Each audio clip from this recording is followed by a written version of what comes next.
નમસ્કાર, હું રાજ. આપ જોઈ રહ્યા છો સ્પાર્ક ટુડે ન્યૂઝ. સુરત શહેરના કતારગામ વિસ્તારમાં ટીપી 49, 50 અને 51ની રિઝર્વેશન રદ કરવા માટે મહાનગરપાલિકા સામે રેલી યોજાઈ.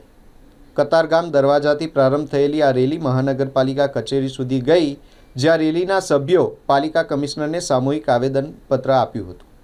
આ રેલીમાં સમસ્ત પાટીદાર સમાજના ટ્રસ્ટ, વાટલિયા પ્રજાપતિ જ્ઞાતિ સમાજ, સૌરાષ્ટ્ર આહિર સેવા સમાજ અને અન્ય સમાજના લોકોએ ભાગ લીધો હતો. અસરગ્રસ્ત લોકોને મોટી સંખ્યામાં હાજરી જોવા મળી. પ્રિલિમરી ટીપી સ્કીમ નંબર 49, 50 અને 51માં વર્ષો જૂના રહેણાંક મકાન, ખુલ્લા પ્લોટ અને સોસાયટીની વાડીઓ તેમજ રસ્તા પર રિઝર્વેશન મુકાયું છે. સ્થાનિક લોકો દ્વારા આ રિઝર્વેશનને રદ કરવા માટે રેલીમાં જોડાયા અને પોતાના હક માટે મજબૂત અવાજ વ્યક્ત કર્યો હતો.